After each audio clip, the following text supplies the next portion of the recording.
All right. Assalamu alaikum, everyone. Can everybody hear me okay? Let me know in the chat if I'm coming in clearly. Let's see what's going on.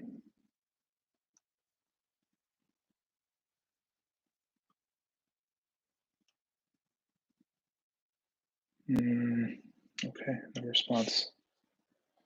Let's see what's going on.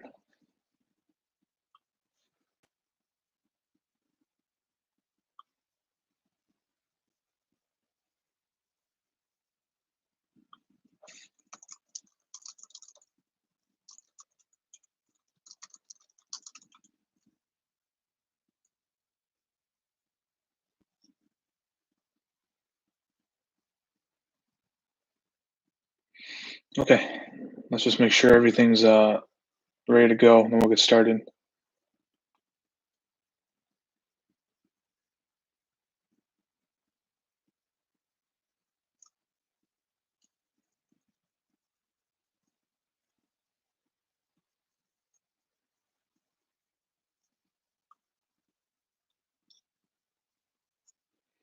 Alaikum salam. Okay, can you guys just respond in the chat? I think there's supposed to be a live chat. If you guys can hear me, okay, just respond. Just say, um, just say whatever, anything. Just say yes if you can hear me. I just want to make sure that I'm coming in live and there's no delay or anything like that. Okay, perfect. Okay, alhamdulillah. Great, mashallah. We'll get started then. Bismillah ar-Rahman ar-Rahim, alhamdulillahi rabbil alameen. Allahumma salli wa sallim wa barik ala sayyidina Muhammad wa ala alihi wa ashabihi ajma'in. Rabbi shrah li sadri wa yassir li amri wa ahlul 'uqdatan min lisani yafqahu qawli. Subhanaka la 'ilma lana illa ma 'allamtana innaka antal alimul hakim. Rabbi zidni 'ilman ya kareem. Okay, seems like there's a little bit of a delay, but inshallah, that's no problem. We'll work with that. But alhamdulillah, this is, of course, is better than nothing. So I'm not really excited. It's a little bit different. Obviously, for those that are tuning in, hopefully most of you are regulars to the halaqah that we've been having the last several semesters now, alhamdulillah, at Wayne State. And we try to keep RTL a little bit more, open in discussion and so I'm missing all of you guys. I wish I could be there with you and seeing you, but of course, alhamdulillah, we're in the situation that we're in, and this is, a big blessing that we're still able to have gatherings like this, even though they're virtual and, slightly limited. But inshallah, we hope that the benefit is still there. We ask Allah Taala that He accepts from us. We ask Allah Subhanahu wa Taala that He puts blessing in this gathering that we're attempting to have for His sake. We ask Allah Taala that He allows us all to benefit, inshallah. I hope all of you are doing well. Hope all of you guys are safe and healthy. May Allah subhanahu wa ta'ala keep all of us safe and healthy and keep all of our loved ones and our communities and our brothers and sisters throughout the world in faith and in humanity. May Allah ta'ala protect us, protect them, and grant everyone safety and health. And for those that are ill, we ask Allah ta'ala that He grants them shifa. And for those that have passed away in belief, we ask Allah ta'ala that He forgives them for their mistakes. And we ask Allah Ta'ala, of course, for protection and afiyah always. So alhamdulillah, we're going to go ahead and just move right in. For those of you that know, for those of you that don't know, alhamdulillah, this past these past 2 semesters, alhamdulillah, this past academic year at Wayne State, we've been having this halaqah revolving around lessons from the life of the Prophet sallallahu alaihi wasallam. So we've been kind of going into a little bit of the seerah of the Prophet sallallahu alaihi wasallam, not in too much detail, but we've been kind of focusing on specific events and specific details around the life of the Prophet ﷺ and trying to take reminders and trying to take lessons from that as much as we can. So last session, it's actually been a while. So our last session, I was just looking in my notes. It was back in February, early February. And there were snow days, and then there was spring break, and then of course our current situation unfolded. So we actually haven't seen each other for almost 2 months now. So alhamdulillah, it's great to get back into the swing. So just a heads up that we'll be having a session today live, and then also in 2 weeks on April 15th, inshallah, we'll be having our final session for the semester, and then inshallah we'll see what happens after that for the coming semesters. So alhamdulillah, last time we were together, we left off on the Prophet sallallahu alaihi wasallam, the time that he spent with Halima Sa'diyah radiallahu anha, who of course we mentioned was his milk mother. And we left off with the Prophet sallallahu alaihi wasallam returning from that stay with Halima to the care of his mother Amina. And of course, we mentioned how the main incident that kind of propelled Halima and her husband Al Hadith to take the Prophet sallallahu alaihi wasallam, who they loved. They loved having him. Of course, we spoke about the barakah that came with him in their home and the barakah that they experienced. And we just kind of spoke about barakah in general. But they loved having the Prophet sallallahu alaihi wasallam in their home, of course, when he was a young boy. They treated him like their own, and they raised him like their own, and they loved him like their own. And they benefited so much just from his presence, his blessed Mubarak presence, sallallahu alaihi wasallam. But of course, we know that an incident unfolded. Anybody remember what that incident was? I'm not sure how much of a delay I am in for the chat. So if anybody can respond in the chat, what was that incident that actually led to Halima radiallahu anha deciding, you know what, I think it's time to take Muhammad sallallahu alaihi wasallam back into the care of his mother. And then we left off with her returning to, yes, all right, thank you. The Prophet sallallahu alaihi wasallam was now in the care of his mother, and that was when his heart was cleansed. It's called the shaqqu sadr, or the splitting of the chest, the splaying of the chest, as it were, where the Prophet sallallahu alaihi wasallam, his chest was cut open and his heart was cleansed by Jibreel alayhi salam, and other angels were reportedly present there as well. So this is where we've left off. Now, the Prophet sallallahu alaihi wasallam, he is with his mother Amina again. Right now, he's living with her full time, and he's around the age of 5. If we recall from our last conversation, that the Prophet sallallahu alaihi wasallam is around 5 years old at this time when he returns into the care of his mother. Now, alhamdulillah, obviously the Prophet sallallahu alaihi wasallam, he loved his mother, he loved spending time with his mother, but unfortunately, even this was cut short. That the Prophet ﷺ was actually only able to spend about a year in the company of his mother, right? Because obviously, many of us that have had a little bit of a background in the seerah before, we know that the Prophet ﷺ, his mother, we know his mother Amina passed away when he was 6 years old. But sometimes what we don't register is that really, how much time did the Prophet ﷺ actually spend in the company of his mother, right? Yes, he was 6, but he didn't really get the chance to spend all 6 of those years with her. Really, he only spent about a year or 2, maybe 3. And if you add all the time together, the Prophet ﷺ really didn't have much time with his mother at all. He had no time with his biological father, Abdullah, who passed away before he was even born. But when it comes to his biological mother, Amina, he really didn't have much time at all to spend with her, subhanAllah. So now the Prophet ﷺ is in the situation where his mother Amina has passed away. The circumstances that around her passing were that she actually intended to go and visit Yathrib. Okay, Yathrib, which eventually became Medina. And we mentioned this maybe last semester when we spoke about the passing of the Prophet's father, Abdullah, that he actually passed away, according to most scholars, in the same area in Yathrib, right? He was on his way to Sham for a business trip, and while he was coming back, he passed away in Yathrib. And the Prophet's mother, Amina, she also intended to go visit Yathrib, right? She had some family from her end. She had some family that stayed in Yathrib, so she intended to visit some of her family. The scholars also mentioned that her intention was also to visit the grave of her husband, right, to pay her respects and to go and visit the grave of her late husband, Abdullah. So these were the reasons why Amina was intending to travel to Yathrib. So Amina, when she traveled, she brought along her son, the Prophet ﷺ, right, and he was about 6 years old here, and also she brought along her servant, who was Baraka Ayman, radiallahu anha, who we spoke about in great detail a few sessions ago. So it was only the Prophet ﷺ, Baraka Ayman, and his mother Amina. So as they were traveling, they traveled to Yathrib, and they stayed in Yathrib for a little bit of time. Right, they stayed in Yathrib for a matter of weeks at least, and it actually comes in the narrations that the Prophet ﷺ, he actually, the time when he learned, he's a young boy, he's 6 years old, so at this age, young children are kind of learning their skills and picking up certain skills that they're going to have. So actually, the Prophet ﷺ, when it comes to narrations, he learned how to swim when he was on this trip. So when he was in Yathrib with his maternal family, that's where he actually learned how to swim. But of course, we know that Amina, while she was in Yathrib, she fell ill, right? And we know that Yathrib was a location where there was a lot of illness that generally spread, and this is what led to obviously the Prophet's father passing away earlier, and this is also what now has led to his mother becoming ill, and she will eventually now, while she's in Yathrib, coming back from Yathrib to Mecca, while she's en route, barely leaving Yathrib, she will also pass away.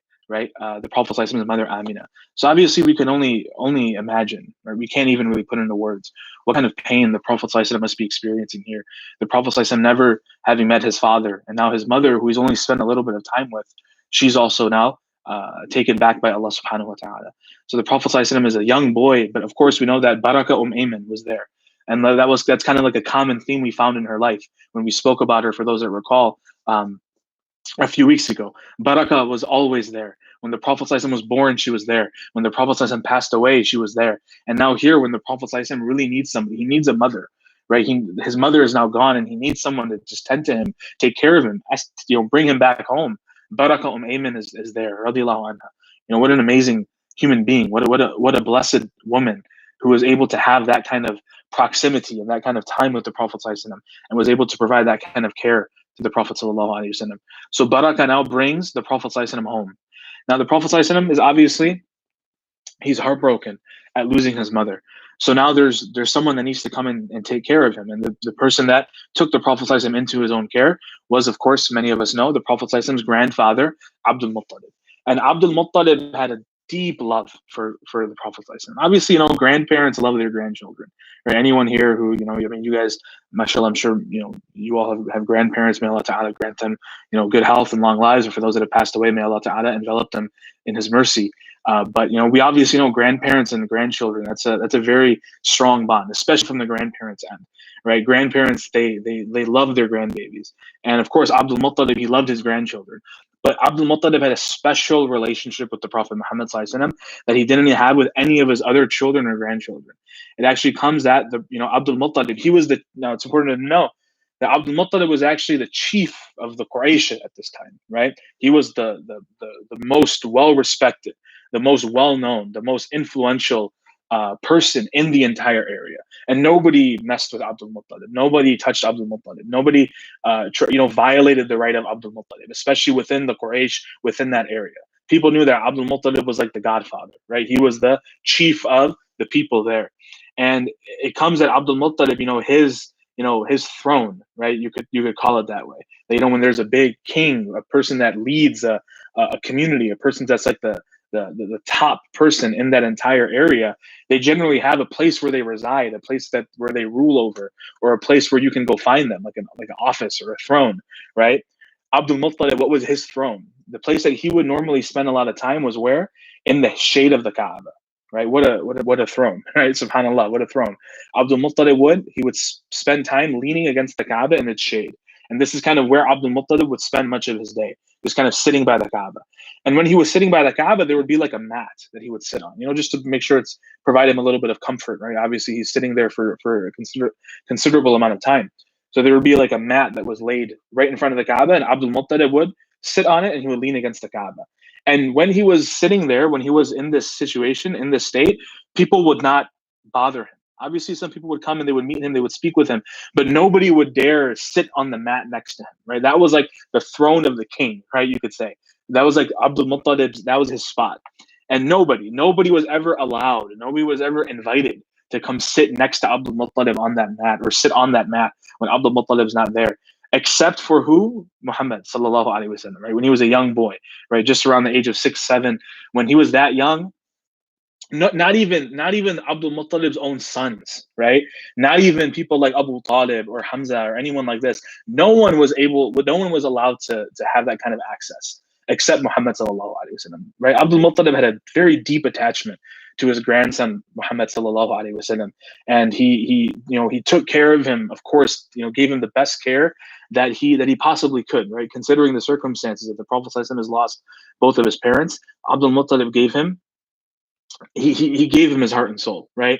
It comes in narrations even that on one occasion there was a man who was narrating this, that he saw Abdul Muttalib really worried, really concerned. And this was not really like Abdul Muttalib, right? Abdul Muttalib was not somebody who would be shaken very easily, right? He was somebody who had gone to battle, who had gone to war, who had, right? We spoke about when Abdul Muttalib met Abraha, right? This was last semester for you guys that remember when we spoke about the whole incident of Abraha bringing the army from Yemen with the intention to attack the Kaaba. Abdul Muttalib, when he met Abraha had this kind of, he was humbled in front of Abdul Muttalib. Even though Abraha was this big king in Yemen, the kind of presence that Abdul Muttalib had, it humbled Abraha to the point where Abraha was, just completely, uh, you know, he was basically submissive to Abdul Muttalib, right? He gave in to whatever Abdul Muttalib's demands were. This is the kind of presence Abdul Muttalib had. He had this sense of confidence, this sense of calm, this sense of, you know, um, he was very, very collected generally. But on one occasion, somebody saw Abdul Muttalib was extremely worried, right? And he was kind of frantic and extremely distressed. And this was not a way people generally saw Abdul Muttalib. So they asked around, what's going on? Is Abdul Muttalib okay? Is everything fine? And Abdul Muttalib was worried. Why? Because he had actually sent the Prophet ﷺ. He was a young boy. He had sent him out into away from the city to go run an errand, right? Basically to run an errand, and a lot of time had passed and the Prophet ﷺ had not come home yet. So Abdul Muttalib became extremely distressed. Like the way our parents, I'm sure some of you guys have felt this way as well, when you have like overprotective helicopter style parents, right? And it can get kind of frustrating. It can get kind of annoying, right? I'm sure some of you have felt that before, especially if you're like Desi and Arab or whatever. Like, I don't know about how it is in all cultures, but I definitely know in my culture, right? And with my parents, I can only speak for, I guess, my personal situation. But with my parents, I mean, we had that, right? Where parents were always, blowing up your phone, texting you every hour. Make sure you call me here. Make sure you text me there. And, where are you? Where are you? Where are you? Right? No, you can't go here. No, you can't go there. And for us, that just feels like overwhelming. It feels overbearing. It's like, oh my God, my parents are so, whatever these words that we think in our minds. But what we don't realize at the time, and we only realize when we have that kind of responsibility, and when we have, when we're thrust into a position now where we have people that we need to take care of, then we begin to realize that all of all of that behavior, all of that overprotective, that overbearing treatment that our parents had with us, it all came from a place of love. It all came from a place of love. Abdul Muttalib, his love for the Prophet Muhammad had overtaken him to such an extent that this boss, right, Abdul Muttalib, is becoming frantic, right, like a standard mother or father would for their child. And this is the love that he had for Muhammad. But we should also appreciate this. Right? Your parents, I know you guys are, we're in college and we're in our late teens, 20s, and we feel like, mom, dad, relax now. Like, I'm fine. It's not a big deal anymore. Take it easy on them. Take it easy on your parents. They do what they do because they love you, right? They're overbearing and overprotective because they love you. So try to always keep that in the back of your mind, right? Sometimes your parents will say things that just maybe even aggravate you, right? I mean, it feels like they're trying to intrude on your autonomy and intrude on your freedom as a young adult. And I understand that. I've been there, right? We've all been there. But just try in the back of your mind, remember, this is from love. My parents are only doing this because they love me. And if they're only doing this because they love me, then my response to them should only come from a place of love, right? I'm not saying you cannot have conversations. Of course, you can have conversations about these kinds of things, about coming to the table and renegotiating terms on curfews and things like that. Obviously, right now, this is not. I'm talking about in normal times. Right now, everybody should have a curfew. Everybody should be home. Everyone should be quarantined in their homes. Right? We have to take precaution right now. So if your parents are saying stay home, because it's not just your parents. It's like it's anyone that has anything to say about this with any kind of professional background is saying stay home. I'm not talking about now. I'm talking about in under normal conditions, right? If your parents, come at you with a little bit of overprotectiveness, just bear in mind where it's coming from. It's coming from a place of love. And even if you need to have a conversation with them, make sure that you're also coming from a place of love and not coming from a place of aggravation or anger or anything like that. May Allah protect us, right? Always remember your parents love you and respond with love as well. So this is the kind of upbringing. Now, this is the kind of relationship the Prophet ﷺ had with Abdul Muttalib. So even though he's lost his mother and he never met his father, he still had this fatherly figure, right? And this was something very important for the Prophet ﷺ. So in those 2 years, the Prophet ﷺ, he reciprocated that love for his grandfather, Abdul Muttalib. But subhanallah, even this, it only lasted for a couple of years. I mean, it becomes so hard to say this because you feel like finally, right? Finally, we have a happy ending. And then even then, the Prophet ﷺ has to undergo another difficulty and another test, a different trial is put onto the shoulders of the Prophet ﷺ as a young boy. And then when the Prophet ﷺ was around the age of 8, Abdul Muttalib, he also passed away. And he was in his elder years at this time. The scholars there's different narrations, anywhere from the age of 80 to 120 is what's narrated about the age of Abdul Muttalib when he passed away. So he was in his elder years, but it comes in the narrations as well in the books of Sirah that the Prophet ﷺ, when Abdul Muttalib when he passed away and his body was being taken to his funeral, the Prophet ﷺ was just following behind, broken, just crying, weeping. I mean, you can only imagine, right? A young boy who just experienced loss after loss after loss. That's difficult. That's difficult for anybody. It's difficult for an adult. It's difficult for a grown adult, right? For a person that's experienced all that life has to throw at it, and a person can still be broken down by something like that. For a young boy, right, at the age of 8, to have already lost so much, um, it's tough. It's tough to speak about. It's tough to talk about. It's tough to even hear about. And the question may come in some of our minds that why, like why would Allah Subhanahu wa Taala do something like this to the Prophet Sallallahu Alaihi Wasallam, right? And really, we want to take a step back even from that question, because the question that often comes regarding difficulties, and this is a question that's coming even right now, because obviously for many of us, many people around the world are undergoing a lot of difficulty right now because of the current situation that we're in. And for all of us, right, we all have changes now that are being forced onto our lives. And for some of us, we're interpreting this as a serious difficulty, as a test. And the question often comes, like, why? Why does Allah Subhanahu wa Ta'ala allow bad things to happen? Especially, why does Allah Ta'ala allow bad things to happen to good people, especially to innocent people like children, right? This is a common question people have, a common gripe actually people have with faith, that if God really exists, why would he allow bad things to happen to good people? And why would God allow bad things to happen to children? What we find here is, look, this is not like unprecedented, right? Good people undergoing tremendous difficulty, and even people as innocent as children undergoing severe amounts of difficulty. It's not unprecedented. I mean, the Prophet Muhammad sallallahu alaihi wasallam went through something similar, right? So if we were to ask ourselves that, look, okay, if the reason why people choose to believe that God doesn't exist is because he allowed bad things to happen to good people, well, the person who more than anyone else was preaching the fact that a God did exist and was trying to teach the world that God indeed does exist, and we have been created to develop a relationship with him. He, as a child, underwent just as much difficulty as most other children go through, right? Who are in a similar situation. So the Prophet's, I mean, the point we're trying to make here is that difficulty is just going to be a part of life. And because difficulty exists and difficulties befall us, that doesn't that's not a valid criticism of the existence of God or not. The question that comes, and this is what we were getting at, was that, okay, well, what is the wisdom behind it, right? Allah Subhanahu wa Taala, he decides to test us, and this is something Allah Taala has made clear in the Quran. Allah says over and over again, وَلَنَبْلُوَنَّكُمْ, right? Allah tells us in Surah Al-Baqarah, وَلَنَبْلُوَنَّكُمْ, that Allah Taala will surely test you. We will surely test you. And in Surah Al-Mulk, Allah says, هُوَ الَّذِي خَلَقَ الْمَوْتَ وَالْحَيَاةَ لِيَبْلُوَكُمْ أَيُّكُمْ أَحْسَنُ عَمَلًا. He created this whole construct of life and death and life, to test you. That part of this life is going to be a test, right? Now, what is the wisdom behind tests? And obviously, the wisdom Allah Ta'ala knows, and it's Allah Ta'ala's decision. He's the one who created us, and he can choose to do whatever he wants to do with us, right? He can choose to do whatever he desires to do with us. However, the scholars do mention that there are definite wisdoms to difficulties, right? And we know this in our own lives, that how many of us have gone through a difficulty, and from that difficulty we actually grew as people.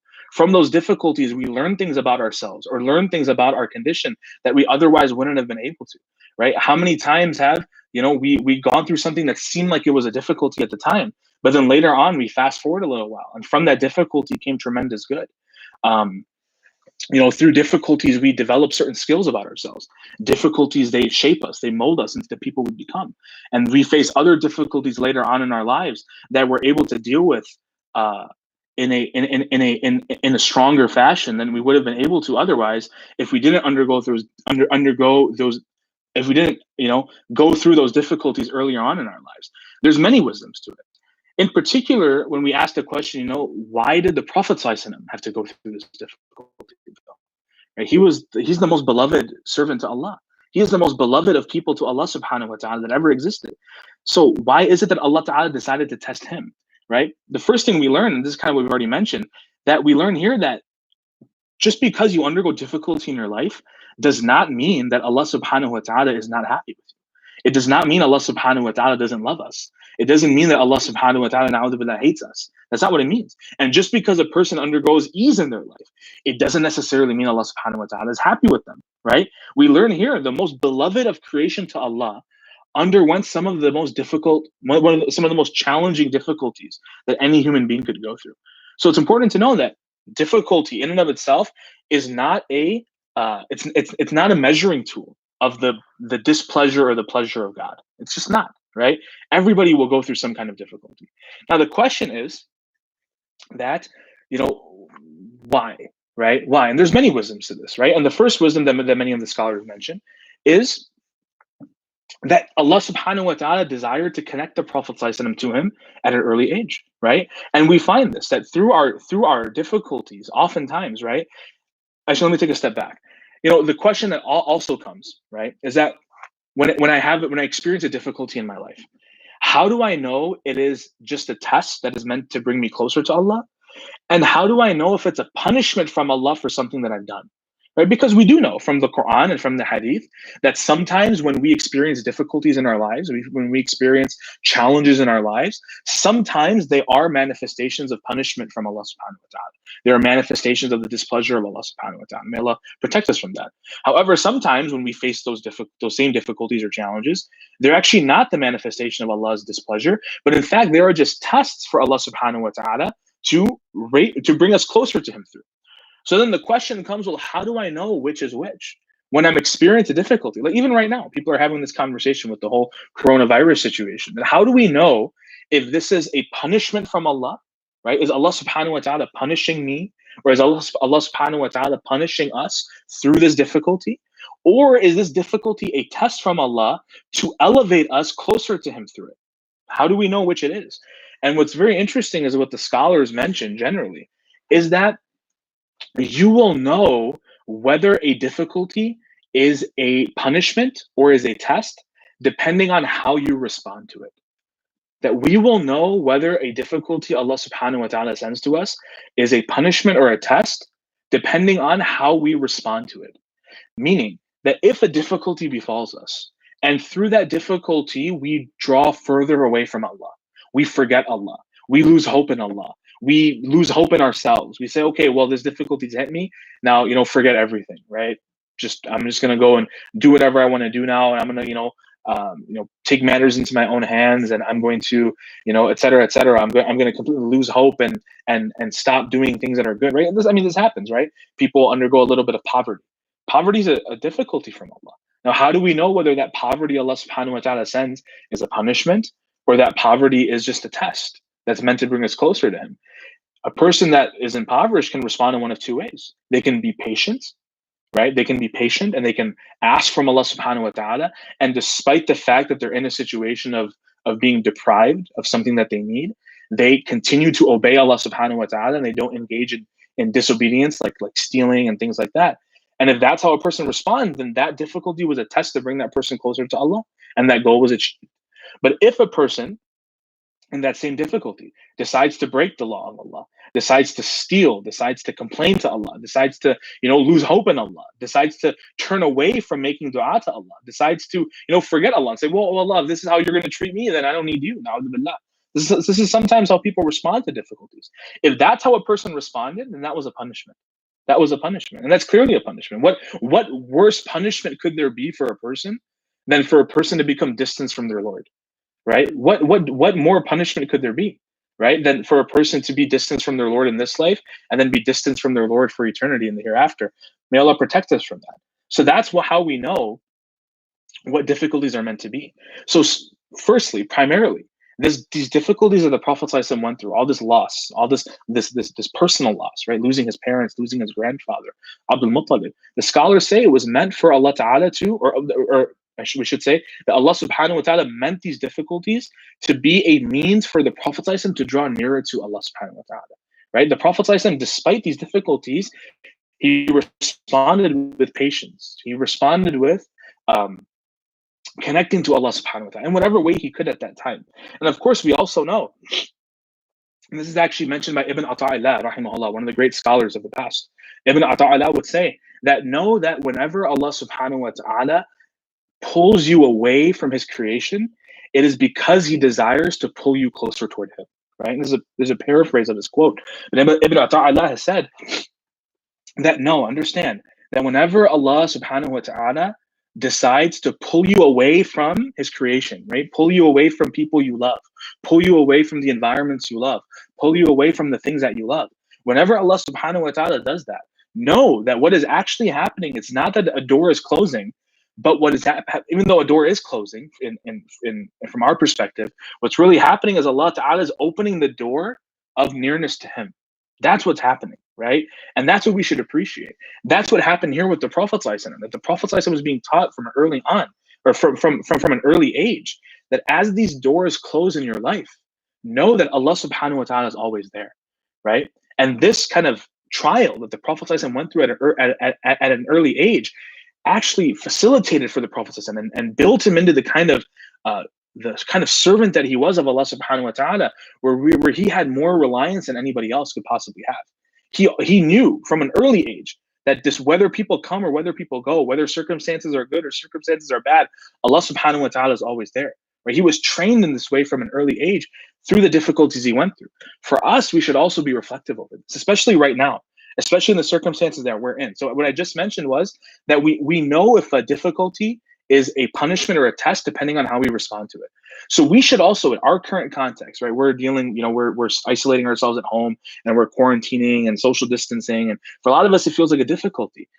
It is a difficulty. There's no question about it, right? It is a difficulty. But this difficulty doesn't necessarily mean it's bad. This could just be a test to bring us closer to Allah. This is an opportunity, and that's how we should try to see it as much as we can, right? And there's an opportunity in many realms, and we'll talk about that more in detail, inshallah, as we move forward today. But in particular, we should see this as an opportunity to connect to Allah subhanahu wa ta'ala. That you and I now at our, right now, you and I have this opportunity where we can stay at home, and at home we can develop a relationship with Allah. Because look, oftentimes what distracts us from doing what we're supposed to do when it comes to our relationship with Allah are the distractions that are present around us. It's work, it's school, it's friends that perhaps distract us. Those are the main things that kind of pull us away from what we're supposed to be doing. Allah subhanahu wa ta'ala, out of his mercy perhaps, has pulled us into an environment now, into a situation now where we don't have those excuses. Yes, obviously we have school and we have work, but it's a little bit more flexible. The time that we're spending on these things isn't really as much as we were beforehand. Obviously the commute time is gone, and our work at home schedules are a little bit more flexible. We have so much more time at our disposal now. We have so much more time on our hands, and we're away from those environments that were perhaps causing us detriment, right? When it came to our relationship with Allah. Who knows? If we respond to this difficulty with patience and with the eyes of positivity and gratitude, that, Ya Allah, you've given me this opportunity now, especially right before Ramadan is approaching. We have this time now where we can pull away from everything, right? We don't even have a choice now. We are pulled away from everything. And what do we have at our disposal? We have this time to dedicate, to connect with Allah subhanahu wa ta'ala. This could be a great means of drawing near to Allah. This isn't necessarily a punishment, right? We don't know. That we'll only find out on the day of judgment. But we should always look at these circumstances as opportunities, as blessings. And this is what the Prophet ﷺ taught us through his sunnah. So that's the first thing I wanted to mention. And then the second thing was that when Allah subhanahu wa ta'ala, he pulls us away from people. When he pulls us away from things that we love, it is not just because he's closing a door on our face and intends to punish us. Him pulling us away from those circumstances could potentially be a means of him bringing us closer to him. And this is very common, right? Especially around this age in college and things like that, right? People tend to, we're going to experience a lot of rejection in these years of our lives, right? Whether it's rejection from certain schools we wanted to go to, whether it's rejection from certain, job interviews that we applied for, whether it's rejection in certain relationships, right? Whether it's, person, propose to someone for marriage, or whether it's just, friendships break apart. This happens very commonly in these years that we're in. And, obviously those are difficulties. And I'm not saying, oh, just get over it. No, we're human beings, and it takes time to get over these things. We're going to talk about that perhaps a little bit more in detail next week, inshallah, or next session, inshallah, about, getting over people. It takes time, whether it even happens at all. But the perspective that our deen teaches us to look at these things through is what? That Allah subhanahu wa ta'ala has decided this, right? Whatever happens in my life, whatever relationship comes together or whatever relationship falls apart, it's not random. It is from Allah subhanahu wa ta'ala. Allah subhanahu wa ta'ala has decided this. So if this relationship has fallen apart, if this opportunity has fallen apart, if this opportunity has been pulled away from me, or if this person has been pulled away from me, even though, yes, this door has closed and there's difficulty in that, no question. What our deen teaches us to think about is that another door has opened on the other end, and that door is connecting to Allah. And we kind of just mentioned this, that when we're, pulled away from people, when we're pulled away from distractions, more often than not, that's ideally when we should be able to see clearly, right? When the veils are lifted and we're able to kind of, come to terms with what we're really supposed to be doing. Because when we're just caught up in distractions, it's very hard to know what's right or know what's wrong. It's very easy to get completely lost in our desires. But when these doors close, that's an opportunity to see things clearly. So we should see these things as blessings and opportunities, and we should look at them with gratitude, with a sense of gratitude, whatever it happens to be, whether it's now, the whole social distancing thing, or any time in our lives, whether it's happened in the past or will at some point probably happen in the future, where an opportunity is taken from us or a door seems like it's closed to us. It doesn't necessarily mean it's a bad thing. It doesn't necessarily mean that Allah subhanahu wa ta'ala intends punishment or intends harm to befall us through that. No. It's very possible that Allah Ta'ala through that is drawing us closer to Him. So we should keep that in mind, right? Now, obviously, we also know that one of the wisdoms behind these difficulties the Prophet ﷺ went through was what? And we kind of mentioned this a bit earlier, to prepare the Prophet ﷺ for the rest of his journey. The Prophet ﷺ was not going to have an easy job coming forward. We know that in years from now, the Prophet ﷺ will be given the mantle of prophethood, which is not easy. It is extremely difficult. إِنَّا سَنُلْقِي عَلَيْكَ قَوْلًا ثَقِيلًا, that we are indeed about to send upon you a very heavy word, right? The Prophet ﷺ had this duty, responsibility now to carry the final revelation to mankind until the day of judgment to all of humanity, right? Kafatan linnas. The Prophet ﷺ was not just a messenger to one group of people. He was the final messenger until the day of judgment to all of mankind. With that responsibility came tremendous difficulties. And we will speak about that, inshallah, if Allah gives us tawfiq, as we move forward in the seerah. The Prophet ﷺ, he experienced more and more difficulties as he went forward. The Prophet ﷺ had to be primed for that, right? We obviously know the teams that win the playoffs, the teams that win the finals, are the teams generally that work the hardest in the off season. They work the hardest in training camp. They work the hardest during the regular season, right? Or in layman's terms, right? The people that end up succeeding are those people that prepared for success, right? More often than not, success comes from preparation. It comes from people preparing for the opportunity, people developing the skills needed in order to succeed in whatever endeavor it is that they desire to succeed in. So similarly, the Prophet ﷺ, he was prepared. He had to know what difficulty feels like, because the Prophet ﷺ had a tough journey ahead.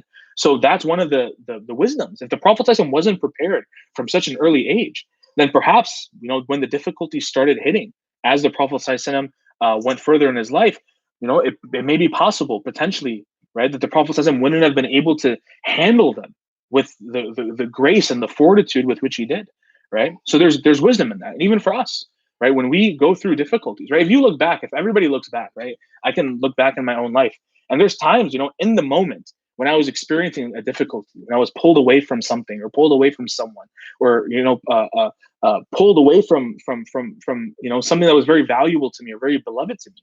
At the time, it feels like a difficulty. It feels like a very, very severe difficulty. It feels like it's a punishment from God. But then much later on, as time passes, you look back, and more often than not, I've had this conversation recently with people, right, in some classes that we've had, and more often than not, people will say, Alhamdulillah, I'm so grateful, I'm so thankful to Allah that those difficulties hit me when they hit me. Because of those difficulties, it has shaped me into the person that I am today, right? It has allowed me to it gave me the strength that I have now to be able to bear, right, the various challenges that I have to bear now. I wouldn't have been able to if I wasn't primed earlier on. So difficulties also have that potential. And then finally, right, and there's many other potential wisdoms, but the last one that I wanted to mention today, regarding why perhaps the Prophet ﷺ went through so much difficulty at such an early age, was that through this, right, through this loss, through this pain that the Prophet ﷺ felt, what it did was that it made him more empathetic and sensitive to the difficulties and the pains of other people, right? And this is extremely important because the Prophet sallallahu alaihi wasallam, he was chosen by Allah. Obviously, he had the role of being a messenger. And obviously part of the role of being a messenger is giving the message, right? It is conveying the message, conveying the word of Allah subhanahu wa ta'ala. But a big part of the role of prophethood, of being a messenger, and of being generally being a caretaker of people, being a caretaker of community, is what? Is being able to bear the burdens of others, being able to help people through their difficulties. And what that requires, one of the most important qualities that requires, is empathy, right? An effective leader, an effective caretaker, needs to be empathetic to the people that he or she is serving, right? And the Prophet ﷺ needed this. The Prophet ﷺ was going to be a leader for people until the end of time. He was going to be a caretaker for his community, for the Sahaba radiallahu anhum. And the Prophet ﷺ needed this quality of empathy, and he had it. Allah subhanahu wa ta'ala describes the Prophet ﷺ in the Quran at the end of Surah Tawbah. لَقَدْ جَاءَكُمْ رَسُولٌ مِّنْ أَنفُسِكُمْ عَزِيزٌ عَلَيْهِ مَا عَنِتُّمْ حَرِيصٌ عَلَيْكُمْ بِالْمُؤْمِنِينَ رَءُوفٌ رَحِيمٌ. What are the qualities Allah subhanahu wa ta'ala describes to the Prophet ﷺ? لَقَدْ جَاءَكُمْ رَسُولٌ مِّنْ أَنفُسِكُمْ. There has come to you a messenger from among you. And what are the qualities he had? Right? What are the qualities he has? عَزِيزٌ عَلَيْهِ مَا عَنِتُّمْ. That whatever befalls you, he feels your pains. Right? He empathizes with you. He empathizes with you. That whatever difficulties you're going through, he takes those difficulties and he puts them on his own shoulders. Right? And this was the quality of the Prophet ﷺ. And there's so many instances of this when the Prophet ﷺ would be speaking to Sahaba who were undergoing difficulty, and the Prophet would just sit with them, and he would let them he would let them cry on his shoulder, right? Proverbially. And the Prophet ﷺ would speak to them and console them and guide them. But the reason the Prophet ﷺ was able to do that was what? Because he was a human being who felt what they feel. If you're not able to feel what other people feel, we're never going to be able to help those people. We're never going to be able to help them through their issues. And the Prophet ﷺ needed to be able to help people. So because he went through difficulties early on, he was able to get a taste and get a feel of what his community will go through later on, the various difficulties and challenges that people will go through, right? So the Prophet ﷺ had this concern for people. He had this empathy.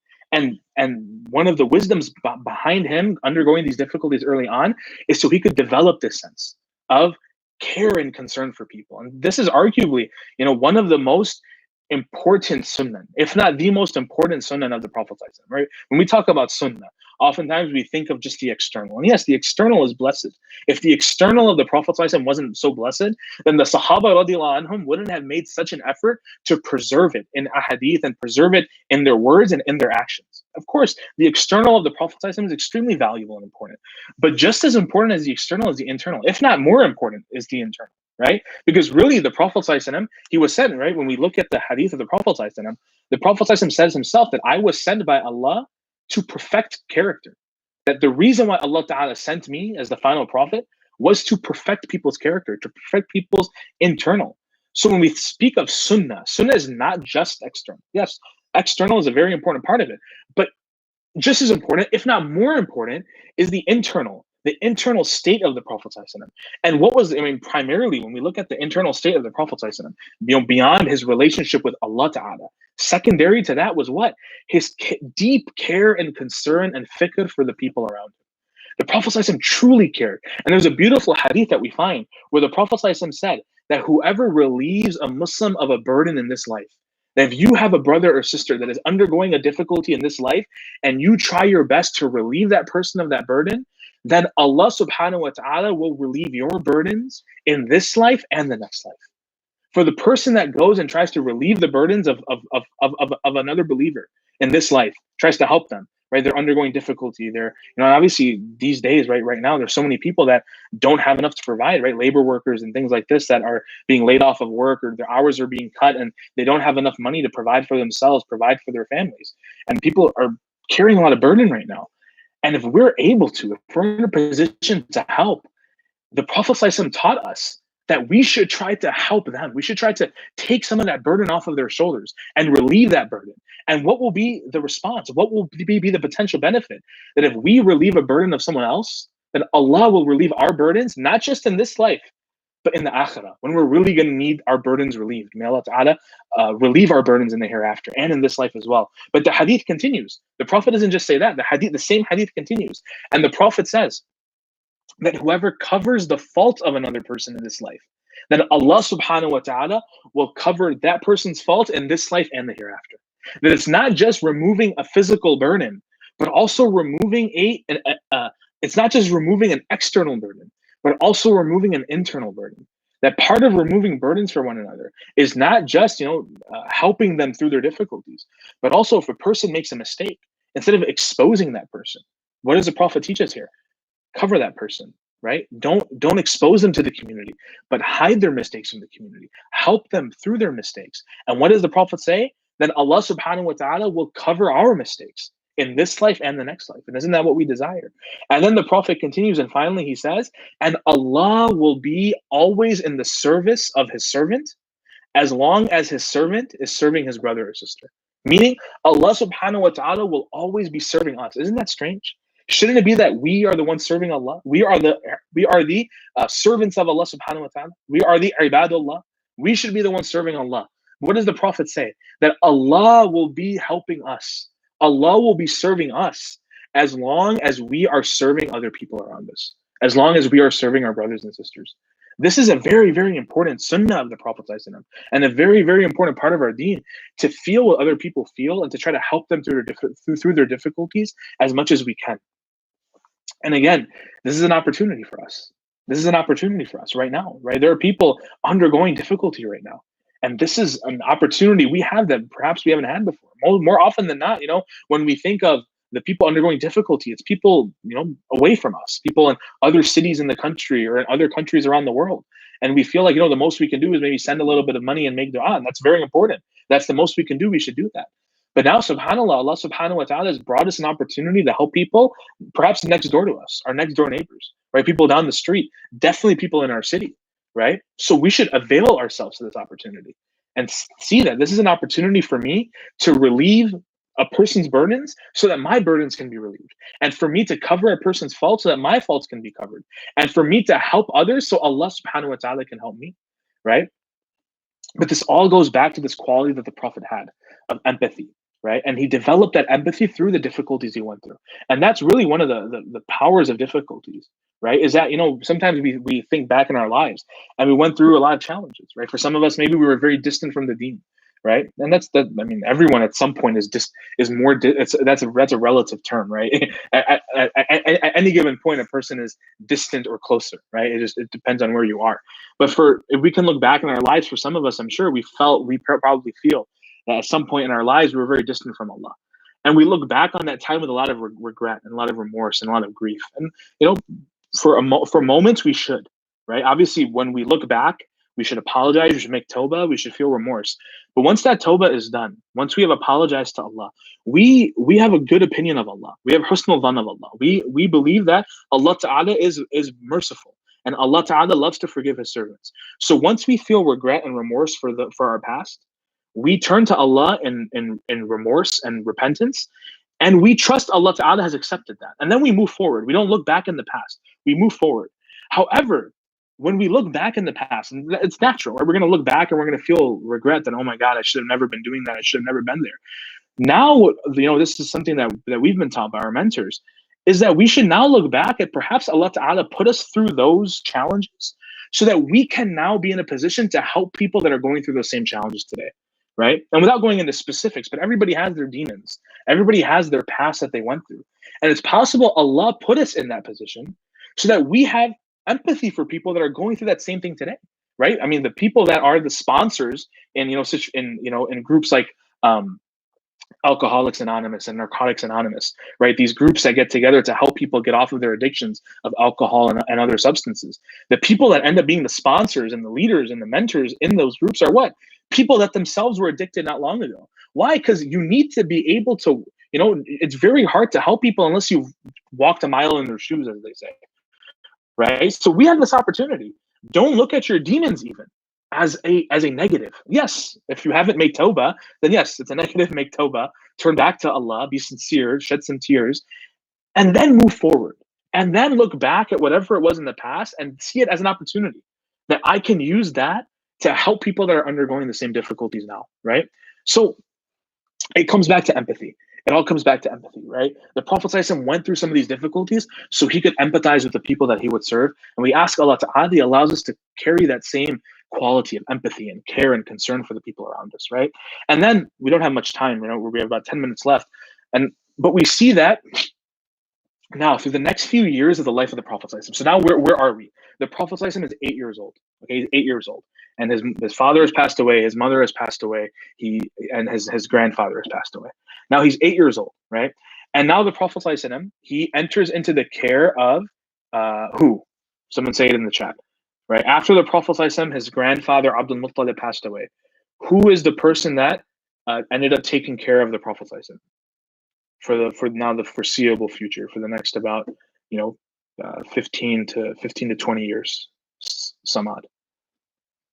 People still with me? Who is it that took care of the Prophet ﷺ now for the next 15 to 20 years? His uncle Abu Talib, exactly, right? His uncle Abu Talib, right? And why Abu Talib, right? Why Abu Talib? I'll just say it. Why was it that it was Abu Talib? Because the Prophet ﷺ had many uncles, right? He had many other uncles. But why Abu Talib? Because Abu Talib was the only full uncle of the Prophet ﷺ, right? Obviously, the Prophet ﷺ's all of his his uncles that were in Mecca at that time, they all shared the same father, Abdul Muttalib. But Abdul Muttalib had different wives, and those uncles had different mothers.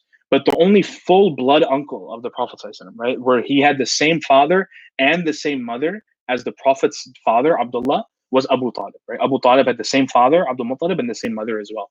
So he was the full blood uncle of the Prophet ﷺ. So because of this, he was basically next of kin. He was next in line to take care of the Prophet ﷺ.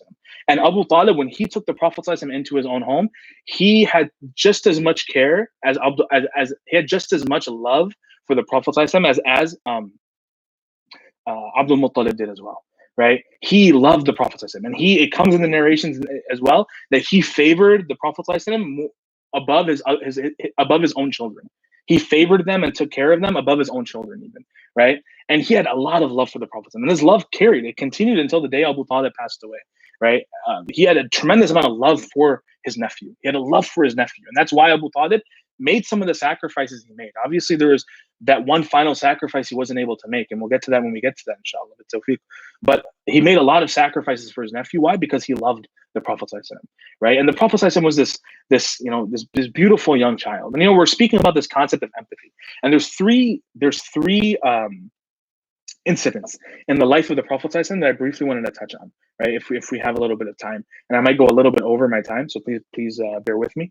But there's three incidents in these formative years of the life of the Prophet ﷺ that I wanted to touch on that revolve around this concept of care, that the Prophet ﷺ cared about people, right? And one is something very small. It may seem very small, but it actually comes that some of the scholars mention that what was one of the qualities that really was beloved to Abu Talib about the Prophet ﷺ. Obviously, he was a beautiful young man.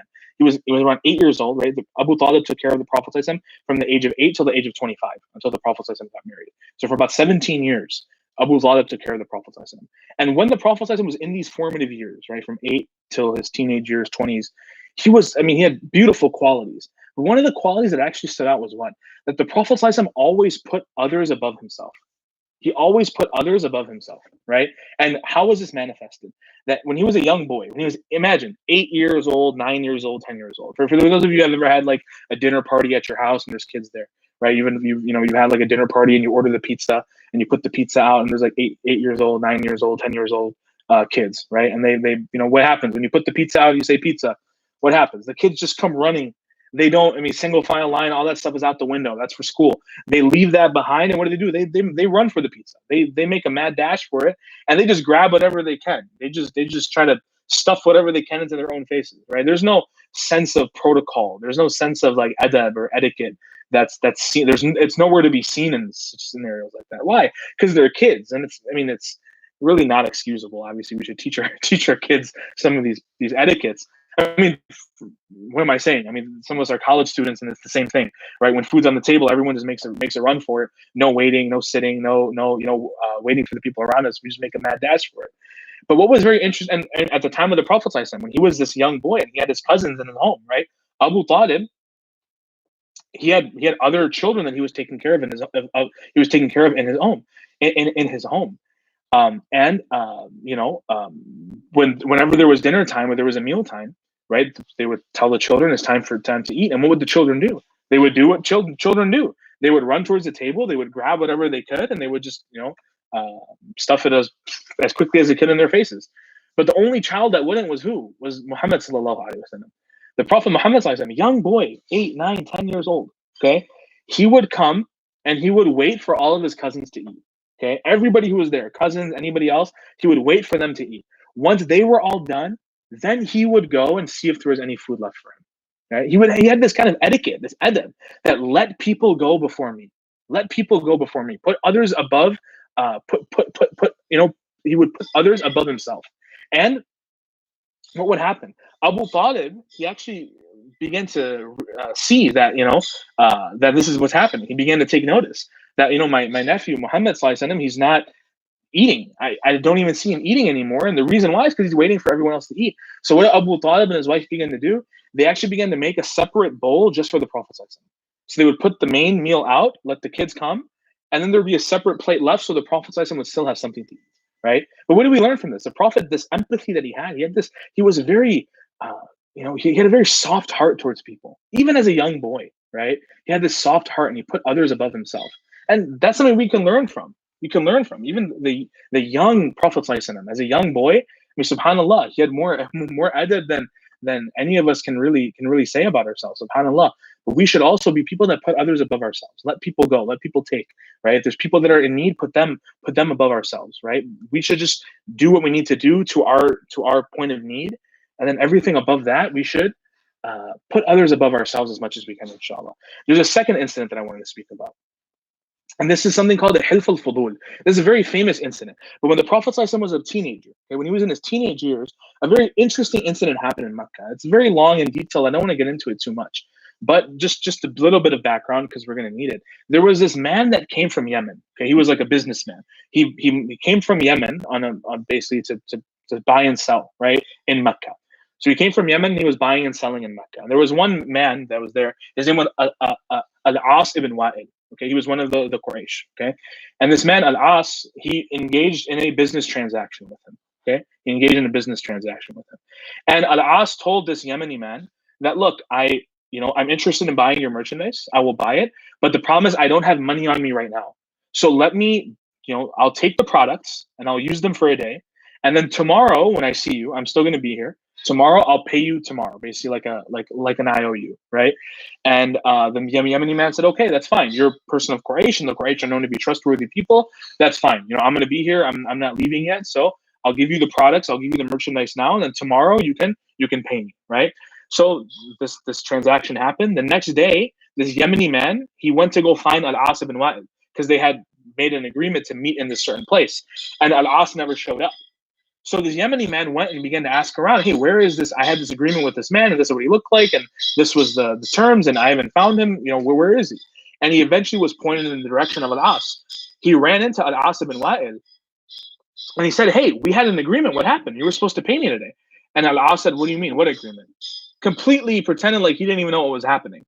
And this Yemeni man is like, he's dumbstruck. Like, what are you? We had an agreement, man. Like, aren't you a person of honor? Aren't you going to fulfill your agreement? And the man said, Al-As, he said, look, I'm not paying you, okay? I already have the merchandise. You can't prove it to anybody, right, that we had this agreement.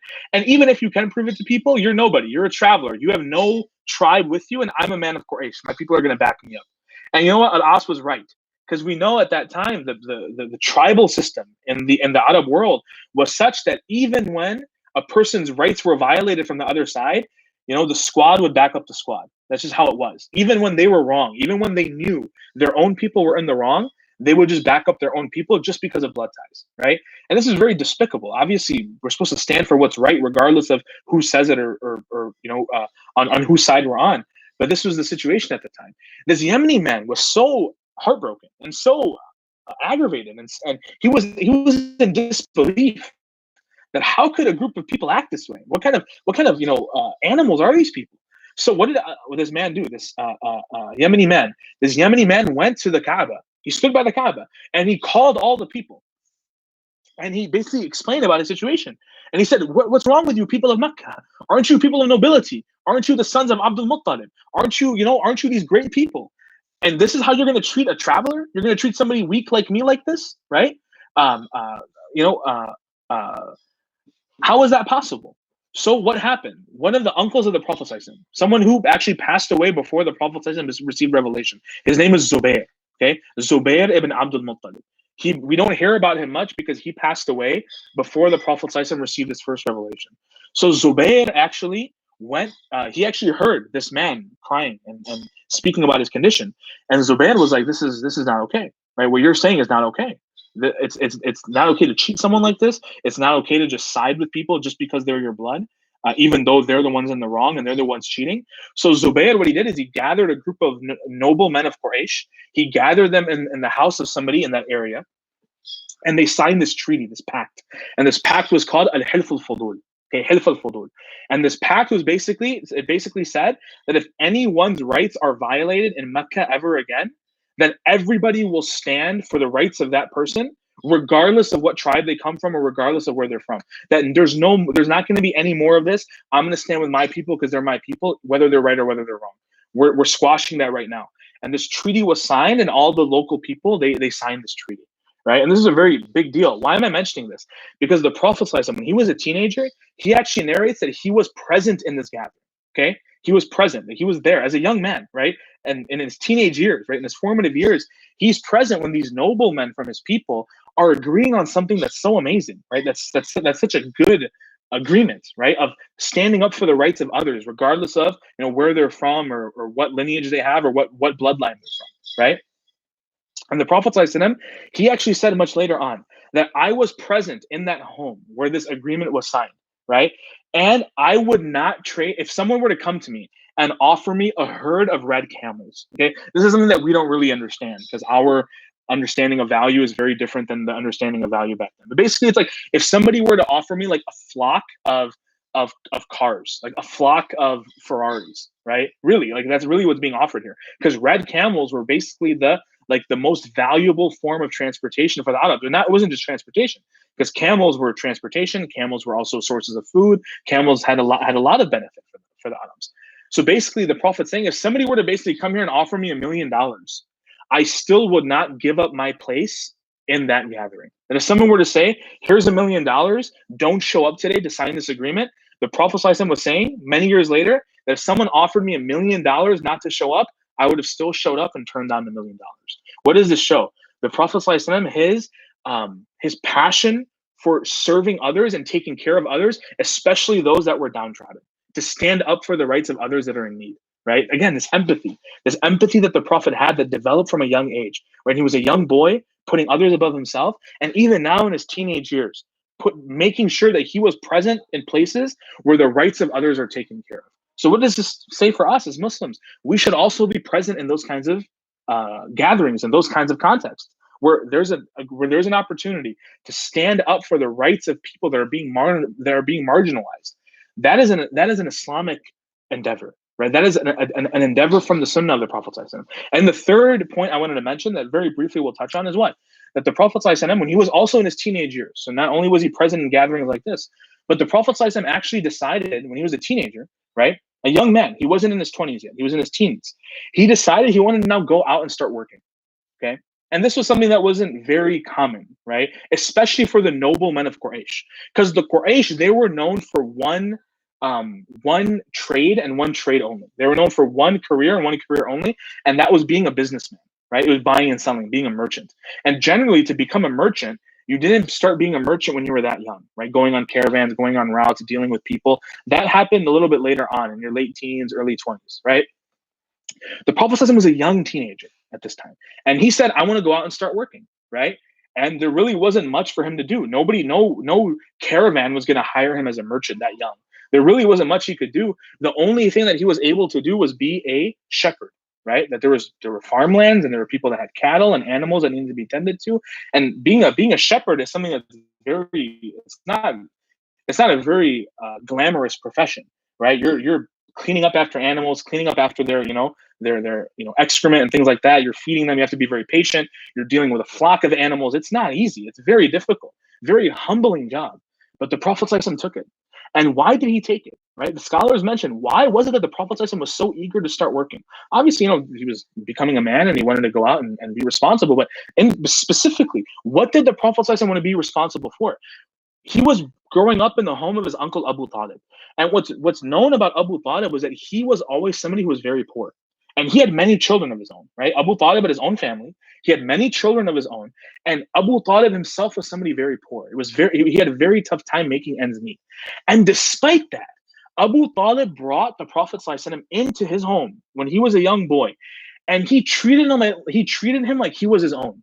He treated him with so much love that the Prophet ﷺ never experienced loss when he was in the home of his uncle Abu Talib. He always felt love. And the Prophet ﷺ, he appreciated this. The Prophet ﷺ wasn't just, aloof to this. He wasn't just like, okay, well, I'm growing up in this home. He wasn't somebody who was complaining, right? Abu Talib was poor, right? I don't want to point fingers at anybody, but it's very common, right? When kids grow up in the home of their parents and their parents are having tough times making ends meet, very easy for kids to complain, right? Or there's some kids who just complain and say, "Oh, mom, dad, why can't you get this for me? Why can't you do that for me? Why, you should work harder." I mean, people that have these weird thoughts and these weird statements they make, right? But the Prophet as a young man, he wasn't looking at it like that. He said, "Look, Abu Talib is doing his best to raise me, and I know times are tough. But subhanAllah, I was in a situation where I had nobody. I had no father. I had no mother. My grandfather had gone. And this man, my uncle, right? He took me into his home and he raised me with so much love and he provided for me and never allowed me to feel lost. I owe it to him that I try my best to now pay him back. Even though I'll never be able to. I know it. I'll never be able to pay him back for what he did for me. But I have to try. I have to start carrying my own weight around." The Prophet ﷺ felt this sense of responsibility to his caretaker. That, look, he has done so much for me. The Prophet appreciated how much Abu Talib, basically his surrogate father, right? Abu Talib basically took the role of the Prophet's father for most of the Prophet's life, right? The Prophet never met his real father. His grandfather was only there for a couple of years. Abu Talib raised him for 17 years. He was basically his father for 17 years. The Prophet ﷺ appreciated what his father did for him, his surrogate father, Abu Talib. He appreciated it. And he realized that I need to do something to pay my uncle back. And what did he do? He said, I got to go start working. I got to start, moving my weight around and I got to, bring something home. He was a shepherd. He wasn't going to bring bank home. He wasn't going to bring home the bag. It wasn't going to be like that. It was just going to be whatever he could. But the Prophet, the gesture was so important. The Prophet ﷺ wanted to show his uncle that, look, I'm not in here to just take. I'm also here to give, right? And what context is this in? This isn't like out in the community. This is at home with his family. The Prophet ﷺ cared. He was appreciative of what his own father, his own surrogate father, his own uncle Abu Talib did for him to such an extent he decided, I'm going to also pay him back. I'm going to do whatever I can. What does this teach us, right? What is the lesson here for us? How much have our parents done for us? How much are our parents still doing for us? SubhanAllah, our whole lives, right? Our parents have done so much for us as young adults, especially as young adults that are believers. But I mean, really, belief shouldn't have anything. This is just being a human being, right? That people that have done good for you, you pay them back with goodness. That's our responsibility to our parents. We should help our parents out. If you can financially, but even beyond that, right? We owe so much to our parents. They have done so much for us. Our parents raised us and they tried their best to make us feel no pain at all, even though, they bore so much pain on their own shoulders. We'll never know it. Right? I mean, this is just the reality of it. Like, even now, I have conversations with my siblings sometimes, and there's things that I'm starting to get a hint of now that my parents did for us when we were young that they never told us. They don't want you to know. Parents never want you to know how much they have to bear for you to live a comfortable life. They will take it to their grave if they can, right? That's just how parents are. They want to provide for us. We have to kind of, we have to mature as young adults. Realize that, look, how much are we just going to take? And when are we going to start giving back? Right? And there's many ways we can give back to our parents. Obviously, dua, that's a given. I mean, we should be making dua for our parents after every salah, without question. But beyond that, if you can help financially, help financially. If you can just thank your parents as much as you can. Go to your parents, especially right now. Times are tough for everybody. People are struggling and making sacrifice everywhere. Go to your parents and just thank them. Say, Mom, Dad, like, thank you. You don't have to do what you're doing, but I appreciate that you are. Right? You're putting up with me now at home, and you don't have to do that. You could just send me back to the dorms, but you're putting up with me, and thank you. Right? I mean, so much our parents have done for us. We should, at the very least, respond with gratitude and appreciation and du'a. But even beyond that, we should try our best to help out, right? And what does this mostly mean? Just serve at home. Just help out at home. Help out with the chores. Your parents shouldn't have to tell you to do stuff. Your parents shouldn't have to tell you to move things around and things like that. I mean, that should be a given. We should be doing our best to help out. And this comes from empathy. This comes from a place of empathy and mindfulness, right? The Prophet ﷺ was a person that was mindful. He was aware of what was going on. He wasn't just aloof and just living in some kind of fantasy world. The Prophet was aware that people are sacrificing for me. That I'm not here in a bubble. I didn't just come here from a vacuum. Like I'm not this. Everything that I have right now isn't random. It came from Allah, but Allah Ta'ala chose these people to benefit me through, right? And namely Abu Talib for him. The Prophet recognized this, so he decided, I'm going to do whatever I can to pay him back. So this is just a reminder for us, right? We should also try our best to pay back those people that have benefited us, particularly, namely our parents, right? And obviously other people as well, teachers and anyone else that sacrificed for us in our lives. At the very least, we owe them gratitude, thanks, verbal thanks, and du'a, and then whatever we can to do beyond that, to serve them and help them and try to pay them back however we can. We should do that, and this comes from this sunnah of the Prophet ﷺ and this time in his life, right? So we're here where the Prophet ﷺ is in his teens, right? And I kind of honestly, it may seem like I went through a lot of detail, but we fast forwarded a lot. There's a lot of other stuff that happened here, but we just don't have time to get into it. So we're right here where the Prophet ﷺ is approaching his 20s, right? Where he's living with Abu Talib and he's working a little bit and he's becoming a young man, right? He's entering into adulthood and he's really taking on responsibility and going out and serving people and caring about people and really having a deep concern, deep fikr, deep concern for the people around him, right? In this age, and this is really the age that we're in. So this was a defining quality of the Prophet ﷺ at the age that many of us in this gathering are in, of our late teens, early 20s. And what defined him was what? His care and concern for the people around him. So we should try our best to reflect that. And right now there's no better opportunity than the present to go and find an opportunity to help people that are in need. May Allah Ta'ala relieve us of our burdens and relieve others of their burdens and allow us to be means of relieving others of their burdens so that our burdens may also be relieved by Allah in this life and the next. Barakallah fikum. Thank you guys so much for joining me. Alhamdulillah, I know it's a little bit difficult, right? Where this isn't as much of we're not able to interact as much as we normally do, but I miss you guys, and inshallah, I hope that I'll be able to see you guys again in the very close future. Let's keep each other in our du'as. May Allah Ta'ala protect all of you, grant you good health, grant you strong iman, allow you all to continue to grow closer to Allah Ta'ala and make the most of these moments that we have at home. Inshallah, and inshallah we'll see each other again soon. In 2 weeks we're going to have our next session and our final session of RTL this semester. So April 15th, same time, same place, inshallah, on YouTube Live, 5:30. We'll send the link out in the on the social media. Barakallah feek, inshallah. Yana wa iyakum, mashallah. So happy to see you guys. Mashallah, I appreciate you guys too. Barakallah feek. I just want to see if there's any questions. Doesn't seem like there's any questions. Okay, alhamdulillah, we'll conclude. It's been more than an hour or so. Barakallah feekum, guys. Thank you guys so much. If you need me, I'm still here. I know we're not going to be able to, office hours. I know some people even scheduled office hours, but obviously that didn't happen last month. But if you need to talk, you can still hit me up through the Wayne State Instagram or through my personal Instagram. Or if you have my number, you can still reach out to me. I'm still here at your service. Inshallah, whatever you need, I'm here. I'm home. I'm not going anywhere. You shouldn't be going anywhere either. Barakallah feekum. Take care, guys.